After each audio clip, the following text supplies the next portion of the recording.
What you are about to hear will blow your mind and give you six-pack abs without even exercising.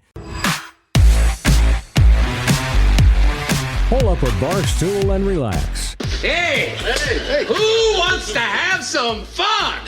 You've made it to Happy Hour with John Gaskins. Oh, no. Not again. Get ready for entertaining local and regional sports talk that will change your life. Or not. And by the way, when you're telling these little stories, here's a good idea. Have a point. It makes it so much more interesting for the listener. Here's your host, John Gaskins. Here's Johnny. Hello! Ah! I'm back, baby! I'm back!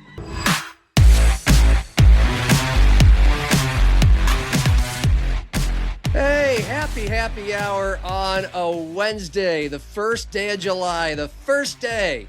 North Dakota State is now in the FBS and out of the Missouri Valley Football Conference. For the time being, no more Dakota marker rivalry, no more 800-pound gorilla to get past for MVFC titles and national titles for the Jackrabbits and the Coyotes. And Zach Borg and I broke that down a lot yesterday. You can check that out on Happy Hour. We'd love it if you checked it out on Sioux Falls Live and watched the show. You can watch all these shows at SiouxFallsLive.com. Video producer Cordell Wright does a great job of making it a good watch for you. And we are so thankful for our friends at St. Cloud State University for making this show possible. And today's a very special edition of the show. We're going to hone in on one guest and one topic. And this is a good time of year to do it with the football season upon us. Few letters are more of a lightning rod in sports right now than NIL. I mean, it is difficult to have a discussion about the state of college sports without bringing up name, image, and likeness, which has transformed from, hey, let's give athletes a chance to pocket money that is rightfully theirs, from, say, endorsements and jersey sales, to this is their salary. This is what it costs for them to play at your school, and there are no limitations to it. In fact, fewer limitations than professional sports, because they can just bounce around year to year. You know this. It has driven away legendary coaches like Nick Saban and Chris Klieman in college football. In hoops, Jay Wright, Roy Williams, Coach K. I mean, the latter two were getting up there in age anyway, as was Saban, but still, Bob Nielsen at USD, some guys who said, yeah, it's a different world. I don't want to coach in it. And most recently, Dusty May, who's not even 50, left one of the best and most lucrative gigs in college hoops, where he was on top of the mountain at Michigan right after a national title. He takes an NBA job last week with the Dallas Mavericks, and reportedly so, partly because he didn't have to deal with the headache of NIL and constantly rotating players and rosters. So NIL has certainly affected our favorite teams around here in South Dakota, mainly because the Division I and the Division II schools in our state are more frequently losing players from their roster who leave for schools that can, guess what, offer them more NIL money. Of course, NIL has led to a new industry, NIL agents and agencies. Like the pros, these college athletes can seek representation so they can potentially land the best possible NIL deals, or at the school they desire. There isn't just big bucks at stake for the athletes, but for the agents who get a cut of their NIL money, the same way your real estate agent gets a percentage of the money from your house or condo when you sell it. NIL agents at this point generally have a negative reputation, it appears to me, in the public eye. North Dakota State basketball coach Dave Richman lashed out at them last season, telling a story about an agent trying to get in the ear of one of his players during the season. It affected, in Dave Richman's mind, his ability to operate as a head coach and the culture of his team and the way it was playing. NIL agents, by some coaches in the industry, have been called nothing short of slimeballs or scumbags. Other coaches, like SDSU's Dan Jackson and USD basketball's Eric Peterson, have told me that there are good eggs in the NIL agency basket as well. People who mean well and genuinely want to help athletes, coaches, and schools do it the right way, whatever that means, while, of course, making a living by doing it. Remember, it's a two-way street. Athletes are looking for other places to play, and coaches are looking for athletes to transfer in to improve their rosters. They all need NIL agents from time to time. So it's about time that the sporting public of South Dakota meets someone from an NIL agency to learn more about the business and how it works. That agency represents not only college athletes seeking NIL opportunities, but currently represents NFL players, most notably Tampa Bay Buccaneers quarterback Baker Mayfield. And Kirk Herbstreit, not a player, but you may have heard of him, is also in the stable. And perhaps you've heard of one of the newest clients at CSG. His name is Chase Mason. He'll be represented for his NFL future. He doesn't need it in the NIL, as far as I know. So back in early March, a scout from a new South Dakota-based NIL agency, the one I've just mentioned, reached out to me to join this show and do just that, explain how this all works. And so now the time has come. In fact, he's here now. He's Noah Clair from CSG. Noah, it's good to have you with us. First of all, let's get the framework out of the way. CSG, what it stands for, and what you do for the agency. And thank you so much for joining us to hopefully illuminate people on, again, how this all works. Well, yeah, John, thanks for having me, man. Greatly appreciated you having taken the time to have me on and to hopefully shed some light on the space and to provide some clarity in what I can share. And I want to make sure I first say I don't know everything. I don't have all the answers. I wish I did. That I'd be a very rich man if I did. But I think the first thing I'll say is CSG, we're a full service professional representation agency. So NIL is a small part of what we do. And we have a lot of great people that are a lot more better looking and really good at their jobs than I am. So I'm just a small piece of the machine at CSG, but really proud of what we built. CSG, I won't get into the name because actually we're changing the actual name, but it was based off of we wanted to create a bond, and some would say like a kind of like a covenant between us and players, and some blood covenant, like based off of honesty and trust between us and players, and obviously us and God. And so the backstory of CSG is a unique one. And obviously me being from South Dakota, and I know probably a lot of people watching this right now, I grew up in this area. I love our state. And over the last, 9.5 years, I'm 29. I know I look like I'm 59, judging by my hairline. You don't. But I am only this light from the window. I didn't realize how bad it made me shine. I am shining today, man. Yeah, I am too. That's why I wear a hat. I never thought I'd ever be in the agency space. I love scouting and evaluation, and over the last 9 years, I did it kind of like as a side hustle, if you will, but never got paid for it. I took pride in helping players get to the NFL or get to the NBA, and so I would work jobs here in South Dakota to keep my rent and my life afloat. But also, in this behind the scenes, I was helping guide players, and I would find good players that no one knew about, and help like Jerry Maguire, help bring him to good agencies. And I never took a paycheck for it because I really did love it. And I made a lot of friends through it and helped like 20 plus players get married with good agents. So I got to know a lot of big time agents and I got to learn the space, and I got to see the ugly of the space. Because as John said, when you opened up the show, there's a lot of ugly, but there is good too. You just have to find it. And I had a lot of fun doing that. And my ultimate goal is to get in the NFL as a scout. That was what I've always aspired to be. I loved evaluation of talent. I love finding talent. And I had some opportunities come up here about 1.5 years ago after I scouted for the NFL Hula Bowl. I got my scouting reports in front of some NFL people. I had some opportunities to interview / get in the door with some potential jobs, and I didn't get the jobs. So last May, I'm sitting there at the ripe age of 28, and I'm thinking to myself, wow, I've bet myself and I failed. It's probably time for me to move on and just get a normal job and live my life now. Sports aren't going to pay my bills. And in the way God does, so often when you least expect it, he changes your life. And looking back at it now, it's just almost emotional. I just look back and I'm like, wow, it was such a God thing.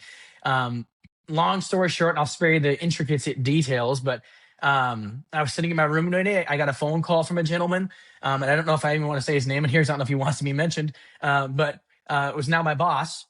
He said, hey, I've seen what you've done the last 8.5 years, 9 years. I know the kind of person you are, your moral fabric. And I talked to an investor and we want to create a sports agency. And he said, think about it, pray about it, get back to me. And I said, you're crazy. That's a very hard industry to break into. I'm good. And I hung up the phone and went back to bed. It was like a Saturday morning. But, in hindsight, he always told me he knew I'd call him back. He just knew I needed time to think about it. Well, I called some of my mentors in the space, Chuck Pagano. I'm sure you know Chuck Pagano. Chuck's a mentor of mine and a very good friend and someone I go to for wisdom. And I asked him, like, what would you do? And he goes, what do you have to lose? Yeah, and he's very blunt. He goes, you struck out everything else. He goes, what do you have to lose? And that was like a hard thing to hear. But he said, you have capital from investors and you have the network. And he's like, you have the work ethic. Go take a shot at it. So basically, John, I called it back. And the premise of what we wanted to start was we knew the industry's nasty. We know it's disgusting. It can be disgusting. We wanted to create an industry, an agency that operated off of authenticity, consistency, trust, love Jesus, love people, and, real relationships and real networks, and not having to kind of bluster and gaslight kids and families. We just wanted to be able to say honesty, like, here's what we do, here's who we know, here's how we're going to help your kid. And we're going to work in a collaborative fashion with college coaches and your families and professional coaches to make sure you're taken care of in the long-term picture. And what I'm about to tell you is nuts. And I always say it's going to be a South Dakota great sports story one day, if it isn't already now. They said, hey, find a person you want to join you. So I went and found a guy, and it's obviously on our website at csgathletes.com, named Matt Wolfslayer, a lawyer from Tulsa, who was also an NFLPA certified NFL agent. And the reason I picked him out of all the agents I knew is because I knew his lineage, his family has a rich history in the NFL representation space. He's also a great guy, morally matched what we wanted to do. And I called him. I said, hey, Matt, we're starting this agency. Do you want to jump in with us? And he said, I told him what it was about. He said, I'm all in. And so the first, 3 or 4 months, John, we just started pounding pavement. We were flying all over the country, meeting with players and relying on the networks and connections that me and Matt have built behind the scenes the last 8 years in our respective roles. And it was going great. Like, honestly, everyone always asked me what it was like before we blew up. I was like, well, it was pretty great, we thought. Like, we really did trust God. We knew it'd take 3 or 4 years to really get a big time player, we thought at the time. And we really just had ultimate trust in God. And we felt like, hey, God, like, we want to be a great steward of what you've given us and blessed us with. And we want to glorify you with this. And we want to operate in absolute honesty and transparency. And we believe if we do things the right way all the time, every time, as our COO always says, you'll be rewarded for doing the right thing. And we felt good about where we were at. But then everything changed, in early fall, and my life changed forever. And I think all of our lives changed forever. We had reached out to Matt's uncle named Tom Mills. And for those who know the industry, Tom Mills is like on the Mount Rushmore of NFL agency work. Him and Drew Pittman has a book called First Team Dad. Tony Dungy wrote the foreword for it. Tom Mills has represented guys like Brian Bosworth to his dad represented Eric Dickerson. The Mills family name is very respected in the NFL, and Tom is a legendary agent. And he's done it for 39 years. Drew Pittman, his associate's done it for like 35 years or something like that. And they've had very rich tradition. And obviously their notable clients are Baker Mayfield, Jonathan Cooper, Ben Powers. We have these litany of big names over their entirety of their career, not just now. And they've done it the right way. And obviously, if you've lasted this long in the industry, it's because you've done a really good job. And they've always operated under the premise of absolute honesty, transparency, and doing things the right way. And so we reached out to them and said, hey, like, here's a shot in the dark. Would you consider meeting with our bosses and potentially merging with us? And I think at the time they thought we were crazy. We're some startup in the middle of South Dakota. There's no way. But they met with our bosses in a different state, and they went over some different business dealings. And they felt, after talking to Tom in the latter parts of now, they felt this meshed with what their moral fabric and what they believe the industry should be like. And they joined with us. And I give a lot of credit to my boss and our COO, who are South Dakota guys, for having the vision and the confidence and the courage to do something like this, because this isn't just something you just decide to do. It's a huge financial commitment, and it takes guts. And so all of a sudden, in a period of 4 or 5 months, John, we grew overnight. We went from being a small fledgling agency to having a heavy hitter hand. And we had connections with every NFL team, every college team. And the connection that me and Matt already had just grew. And it became much easier now to go to talk with the top tier talent in the country, because we could say, oh, we have these players And we have Tom Mills, and Tom Mills commands a ton of credibility in the representation space. And so all of a sudden we have this big agency, but everyone always asks about, like, when we talk to players, John, I always say this to players, we could talk for an hour about our connections. I mean, Tom, we have access to every NFL team and every college team, direct cell phone numbers and relationships with GMs because of Tom and Drew and the great leadership at CSG. But what I think is more important to talk about when I talk to players is we could talk about all that stuff that sounds really attractive.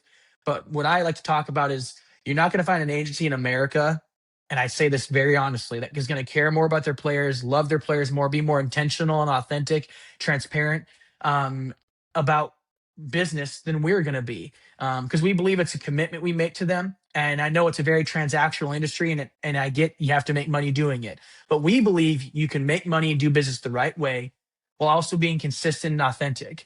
And, with players, it's all about the long-term vision. Now, we're going to talk about this in a little bit, but like we believe in long-term vision over short-term circumstance. And I know like the big thing with NIL nowadays, and NIL can have a bad rap to it if we allow it to. But with NIL, we believe if you're in a great spot and you have a chance, and we always believe in intel and data-based research, and we've heard feedback like, hey, you can make the NFL from here, the NBA from here, whatever it may be, and you're happy here. Let's make decisions that are informed based off of information we've ascertained, not just throwing gum against the wall hoping it sticks. And in regards to South Dakota schools, we have a great state. Like, I'm a South Dakota kid. Our CEO is from South Dakota. Obviously, Tom is from Denver, and Drew's from Dallas, and Ray Truitt, who was part of Deion Sanders' team when Deion came in the league. He's from Detroit. We have a great team. Joe's from California. Matt's from Tulsa. We have a great marketing team that's that's simply in charge of just marketing and reaching out to big brands and has a huge network. So we're a full service agency but we want pro level players. Like, if we're not here just to make a bunch of money off NIL, we'll do NIL, but the goal is always long-term vision. And we're really lucky because in our state, I'm from South Dakota, John. You know how great the state is. We have a lot of great universities in our state, whether it's South Dakota State or University of South Dakota or Augustana or USF, Black Hills State. And I know all the coaches at all those schools. And we have a great working relationship with most of them. And we've always, when we got into this thing, we always went to them. We promised them, we can't promise you that we're always going to agree. But what we can promise you is we're always going to look to do the right thing, to be honest and transparent with you, and to always help serve and do the right thing for the player. And if we can find a happy ground where we can also serve the university and serve the people there as well as much as we can, we want to help them. Because one thing I've noticed, last thing I'll say, I'm rambling here, and not going to name names, but in talking to a lot of these college coaches the last couple of months, I mean, it's been Big Ten and SEC level head coaches I've had conversations with. And one Big Ten level coach yesterday, I was on the phone with him on the way back from Minneapolis, and he told me, and this is literally kind of funny how we're having this conversation today.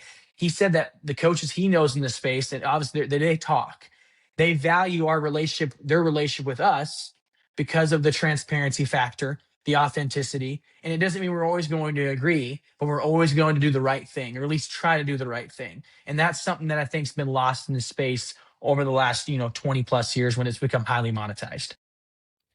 Okay, so just to review through the digestion of that, for starters, so you're an NIL scout, evaluator, scout. You try to bring clients into the agency, and from there, the agents will take it from there to get contracts hammered out and for guys to become clients, and then you strike deals.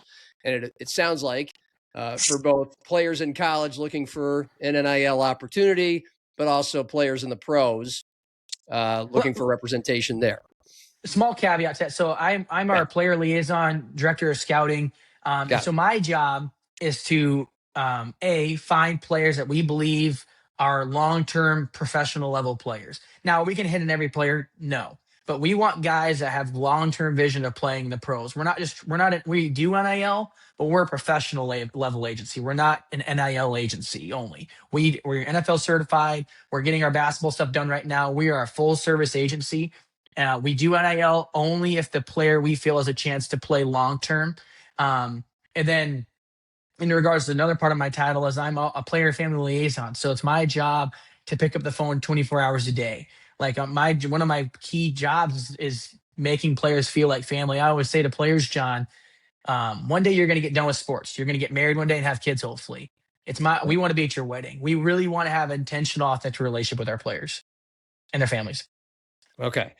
Well, let's get down to the how it all works from your end of things, evaluating and figuring out who you are going to have as a potential client, an athlete who you're going to have as a potential client for your agency. How do you go about that in just determining who you'd like to go after, and then how do you go after them?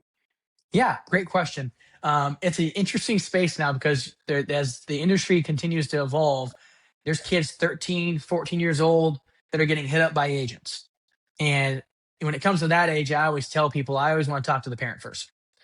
If I have to reach out to the kid, I will to get a hold of the parent, but I never want to have exclusive conversation just with the child because that's not right. We want to be able to work in transparency with the parent as well to have honest conversation about what our thoughts are on the kid. So how I go about evaluating players is the same way that I went when I was scouting for the Hula Bowl. I look at projectables.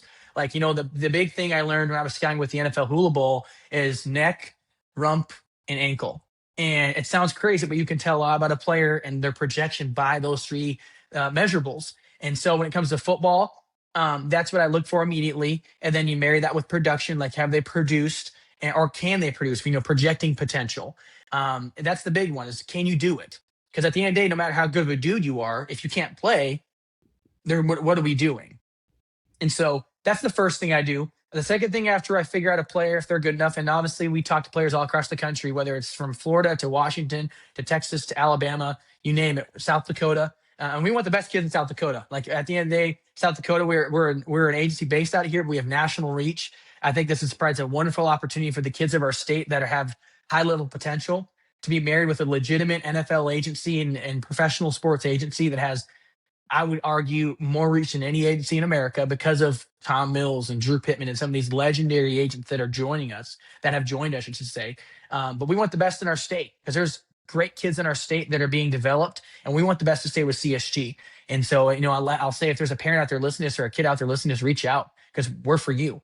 But next thing I do when it comes to evaluating, I want to know about the kid's character. It sounds corny, but like we're big on character. We don't want headaches. We want guys because there's a legacy to uphold with, especially with our older agents like Tom and Drew. They've built a reputation in the NFL and collegiate football space of having high level kids that are also high level humans. And we value that. We value character at a high level. And then lastly, the vision of the kid. If your goal is just to make a bunch of money your first year of college, we're probably not for you. If we can marry making some money in college while also having long-term vision of playing professionally, then we are for you. But for us, it's always about long-term vision. And that's why I love our South Dakota schools, because you look at South Dakota State or USD or whatever, the vision for those schools, like Dan Jackson says this all the time in his shows, is come get developed. And I would say the same thing for USD, probably says the same thing. I've never had that conversation with Coach Fitzham, but they come get developed here. We're going to develop you and get you ready. And then if you're ready to make that jump, make the jump, but come get developed here. And if you can make it from here, you can make it from here. And I think both schools have proven that. SDSU talks all the time, like the lineage they've had of the Tucker Crafts and the Pierce Strongs, the guys that have came here, and Dallas Goddards and have made it from here. But we value, our process of evaluation is very strenuous. We're not just hitting up millions of kids. We're looking at, we were talking to a couple of kids yesterday in Texas, and they're some of the better players in Texas. And that's one thing I think people would be surprised is we're meeting with some of the best players in the country right now. We're not meeting with guys that are just fledgling. We're some of the best players in America CSG's meeting with. We've quickly grown into a respectable agency because of the legendary agents, but also because of the way we do business. Okay. What percentage of your clients are like from South Dakota, either South Dakota high schoolers or currently playing at South Dakota colleges? Because you say you only want clients that have NFL potential. So what percentage right now is your agency, your South Dakota-based agency? How many of them are from South Dakota? And then how many of them, how much have you spread your wings beyond South Dakota? Just what's the pie look like right now? Yeah.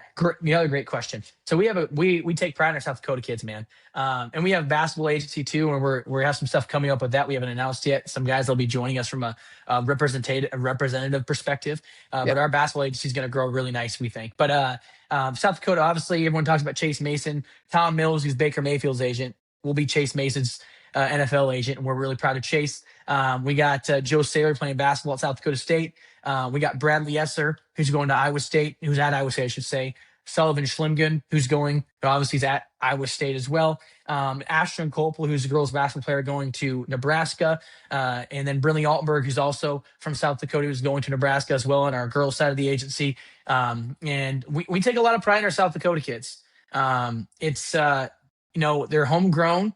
And the South Dakota talent continues to rise. There's a lot of great kids out of Sioux Falls. I know, John, you've talked a lot about some of the kids at Iowa State that are going on to play at the next level.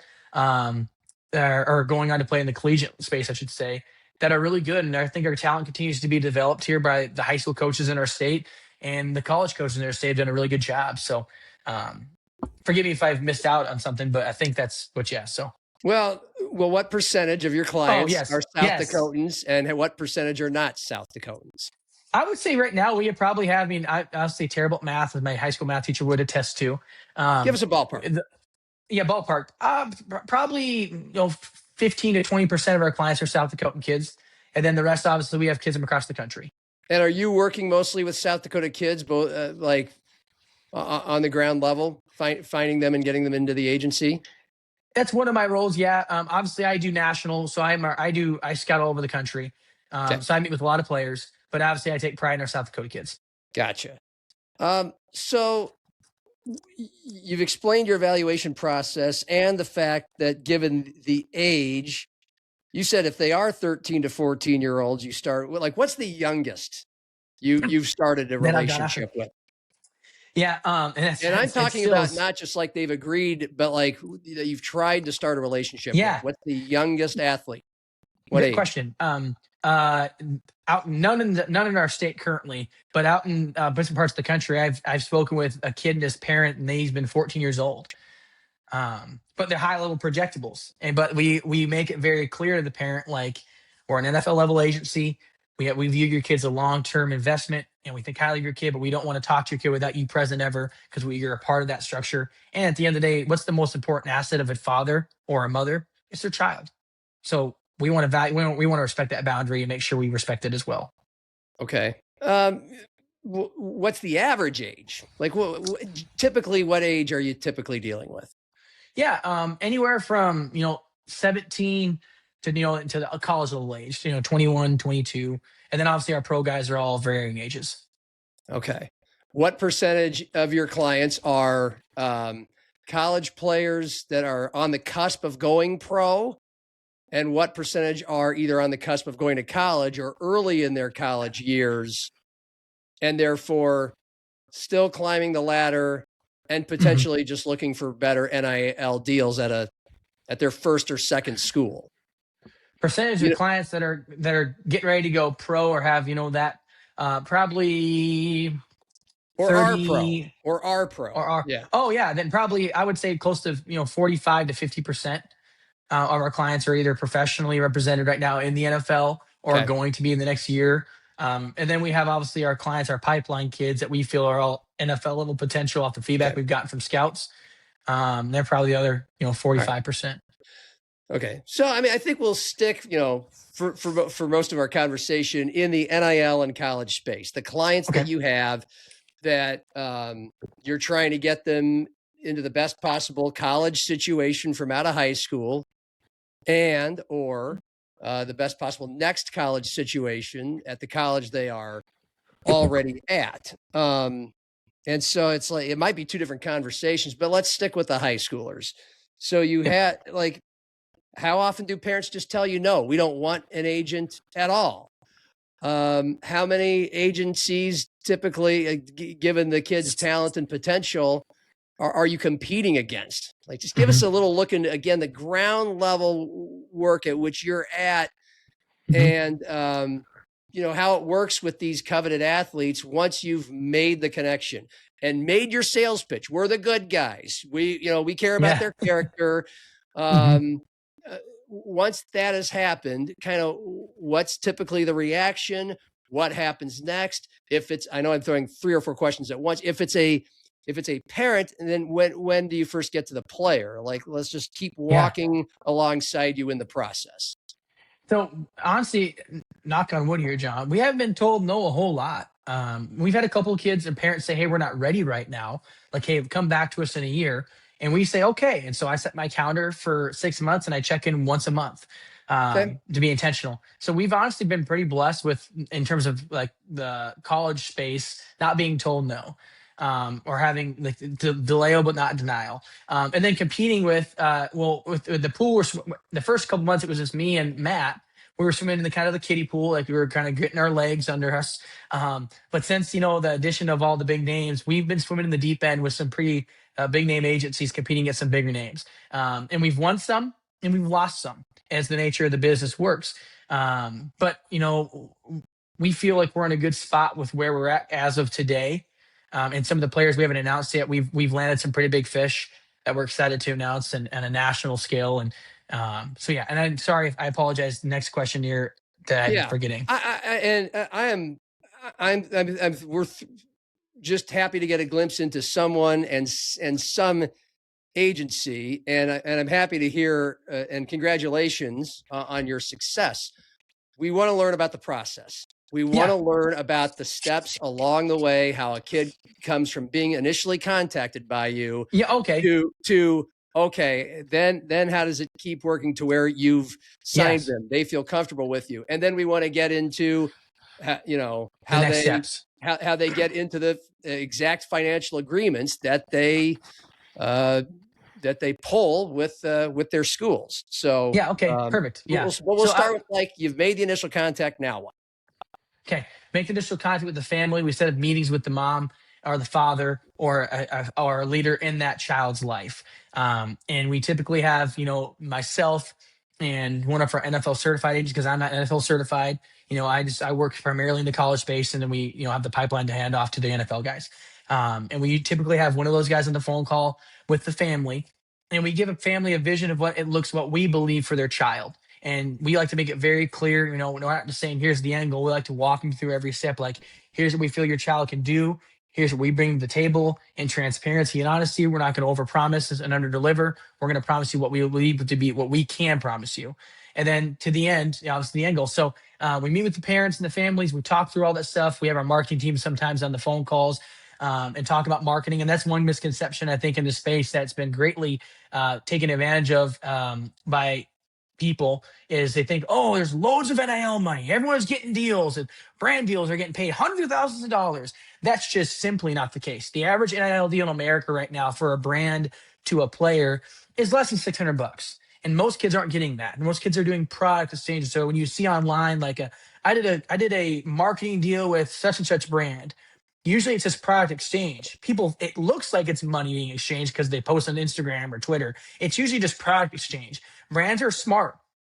They're saying, hey, we'll give you something, and if you can sell it for us and we see receipt of what you've done, we'll give you money. But it's not just we're giving you $100,000 right away. And that's for even big time players. We've had conversations with like big time brands, and they've told us directly, we don't care how much following your player has on social media. We want the analytics. Can they make us money? And so we talk about the difference between NIL and revenue share. Revenue share is what schools pay kids. Everyone says a salary or whatever. Yeah. And then there's NIL, and that's what they get outside of that. And so we have honest conversations about, hey, here's what we can provide for you. Here's what we can do for you. And then we talk about the parents like, hey, the money will come. Money will chase you if your kid does the right things the right way. And we're here to help guide your kid and be a steward and come alongside you and not take over your guys' job, but to come alongside you as a family. And so then usually, atypically, the player and the parent go back and they have conversations within each other, and they compare agencies and, what their best fit is for them as a family. And then they come back to us and say, hey, we want to sign you.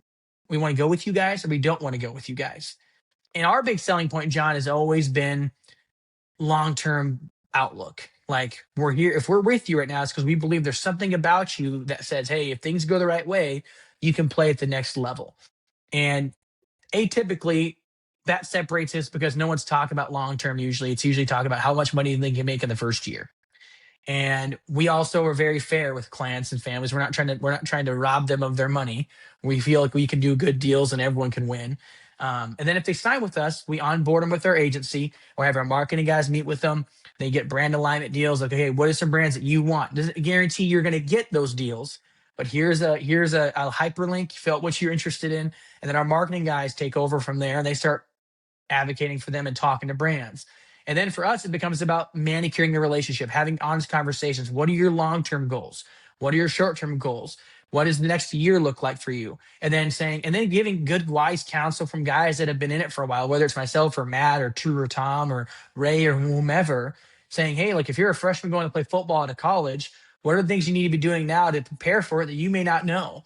And then walking through that next year. Then when negotiation times come, having conversations with college coaches, college GMs about like, hey, what's the value look like? And I think the question that, the whole world asks is, how do you ascertain value? Like, how do you know what number to ask the GM? Well, it starts with having a conversation with the GM and knowing and understanding the role of the player and what their view of him is or she is long-term, right? And then from there, looking at that conference or that level, saying what's the average player making in that position and making sure that player is fairly compensated, not being greedy, but making sure that player is fairly compensated while also making sure that you have maintained a great relationship with the school because that's where the player is going to school. And we want to have a great relationship with the school so that way the player is respected as well as we're respected because we care about our long-term relationships with both the client and the school. Ultimately, our job is to always make sure we protect the interest of the client. Yeah, I do want to get more into what happens, after a year at the school they've chosen, after they've latched on with you as an agency. But before they even choose the school, and forgive me if I missed something, if you mentioned this, but okay, they've signed with you. Now you're helping them scout schools for them that according to you and your agency's beliefs are best for them and not just for the money. But tell us how you go about. Do you guys contact the GMs of certain schools and say, or head coaches at schools that don't have GMs? Like now you're contacting the schools, and I'm guessing you're compiling which schools are interested and how much they're willing to pay the athlete in NIL. I mean, I guess that could be a true or false question, but I mean, how do we get to the school that the players eventually choose? Yeah, no, great point. You atypically with us, our players usually already have identified a school they want. Okay. Now, obviously, there's high school kids that will ask for our counsel, like, hey, where do you think we should go? Like yesterday, I was on the phone on my drive home with an SEC school and a group of 5 school. And we were having conversations about younger kids, and I was asking their opinion of different kids in different states about, hey, what do you think of this kid? What do you think of this kid? And there was the one kid, the school didn't know who he was. He was like, hey, you should check out this kid. But atypically, the players we have are already signed with the school. So it's about, hey, the fit there. Do you fit there? And atypically they do fit in that school. And now it's about, hey, like long-term, like every year, how do we measure? How do we get better in the off season? How do we improve you to be your best in that school? And then in the rare case that it's not a fit anymore, it's our job to start, start ascertaining information. Hey, where would be the next best place and next fit for you? More than just money, about fit, like who's coming in, who's leaving. Yep. I keep having to kind of go back here because my bad. No, it's not your fault. Most kids identify the schools they want. Then I don't know how that's to ask this. Then why do they need an agency to help them find a school? Are they hearing numbers in the recruiting process now without an agency involved? Do highly coveted kids who are going to, and right now I'm talking about out of high school. We can get into from college to another college here in a moment. But first things first, if kids have identified the schools they want, then like I said, these are all kids who multiple schools are recruiting them. And I'm guessing now in this day and age with the big fish that the coveted 4 or 5 stars for football, and well, any sport, 4 or 5 stars, they have lots of schools, all of whom are offering probably the top end money.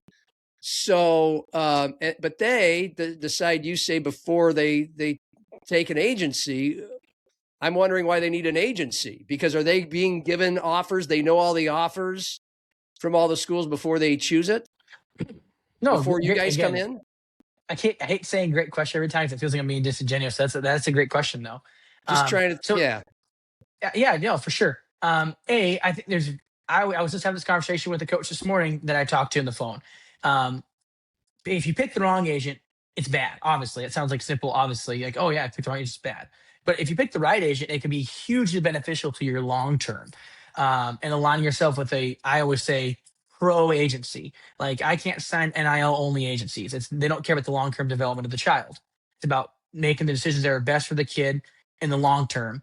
And if But they can some align with pro great money, agencies great. like yours do NIL, is what you're saying. Yeah, we do NIL. Yeah, But okay, so like the way I would state that is, if you're just an NIL only agency, you're making all your money off of the biggest money contracts you can get for your kids right now.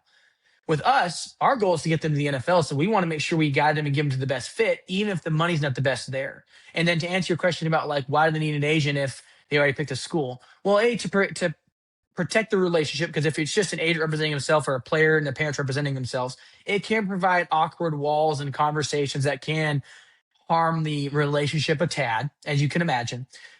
B, to protect interests of the client, and to always have that wall of security as the long-term vision would go. And like, for example, I won't name the player's name, but there was a kid we represented that was coming out of high school, hadn't picked a college yet, and was going through that process. And we obviously had conversations, and he's like, "Where do you think I should go?" And I said, "Well, here's what these schools offer in regards to," and money's great. I'm not trying to downplay money, but here's what this school offers in regards to your position, who's coming in, who's leaving, your positional coach, the scheme fit for you, which is a huge one for us. You got to fit the scheme. And then if the money can be married to it, then that's the biggest plus. He ended up picking the school he wanted. And ultimately, at the end of the day, it's our job to provide counsel. And then whatever they do, it's up to us to support that decision. We're not making the decision for them. So what you're saying is kids don't always pick the schools that are offering the most money? Yeah. It sounds crazy, I know. But it's true. Okay.